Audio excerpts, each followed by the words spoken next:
Hello there and welcome to Ready Set Demo from Elizabeth's Craft Room. Well, I am back after a manic launch and a short bout of COVID, and I am back with you with another fancy fold class for you to teach. In fact, I am splitting this into two fancy folds classes, so it's like two for the price of one. So I'm teaching 5 fancy folds on one in May and 5 fancy folds on the other in June. But the great thing about a fancy fold class is you can teach it any way you want and whenever you want. And although I have done them in our amazing new in colours and with a bonus project on top, so we've got 11 projects this time, although I have done that in these fantastic new in colours, of course you can change out the cardstock and the designer paper and the stamps, so you are not tied in to what you're going to use when you make it. So how I do this with fancy folds is I show you how to make the fold, and I encourage you to make a template, and that's what I do. I have all the written instructions with a template tucked in, and you have a video showing you how to make the template. And at the end of the video, I will show you the projects and tell you anything that you need to know if you want to actually recreate my actual projects. Like this fantastic little bench fold card, which is a cookies and coffee stand. Mine are, and hence the banner, are in festive colours. We are celebrating our amazing Queen being 70 years on the throne. Love her.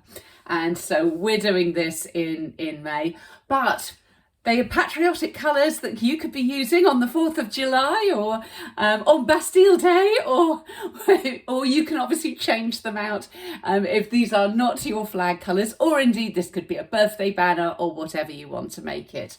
But I have actually given you a template so you can print out little flags that you can just switch out with images of your own flag if you want to do something patriotic with the banner.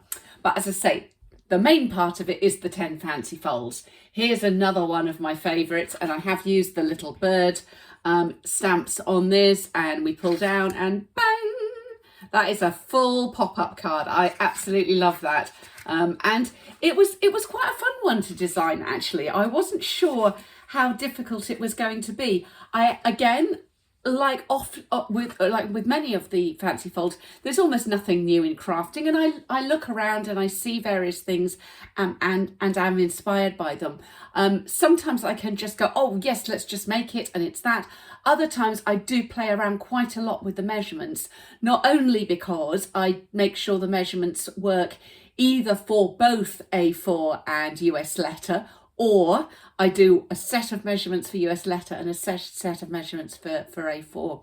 And sometimes you see in when you're researching a fancy fold that something could be done simpler, and I always look for the easy way to show you to do a fancy fold, because that's what our lovely customers love and what we love too when we are teaching. So yes, all sorts of fancy folds. We've got a theatre fold here as well. Nearly all of the cards go into a regular envelope. One goes into a long envelope and one goes into a larger envelope, which in the UK we call an A5, but I will put all the information as usual with the classes. So let's get on to that. What do you get with your class? Well, you will get printables. You'll get printables for all of the measurements for everything you need for this class. I will also give you a printable of an ordering sheet if you are making it just like me. So if you're making all of these things, as I say, I've split this into 2 classes, but I will give you the measurement for the ordering sheet for everything you need for all 11 projects. Of course, you will get a video for all of the projects showing you how to make those templates step by step. You will also get some unlogoed photos which you can use. And what I'll do is I will do the banner separately, because obviously you might just stick with the fancy fold projects rather than doing the banner. So I will give you that as a separate photograph. And you are welcome to use those in your own advertising for the class as well. So if you've got any questions, let me know. If you would like to go ahead and order the class, if you're watching this on YouTube, go down below and you will find a link to my Ready Set Demo blog. If you're watching from within my Ready Set Demo blog, look down below and then you will see a link to be able to order this on PayPal, and I will ping the class over to your email address as soon as I see your payment come in. Bear in mind, if you are in another part of the world than me, away from Southampton, England, then I may be asleep, but as soon as I see your order, I will ping that across. So if you decide to purchase the class, I hope it really helps you in your Stampin' Up! Business, or indeed that you enjoy making the projects, and that your customers do too. Thanks for visiting Ready Set Demo from Elizabeth's Craft Room today.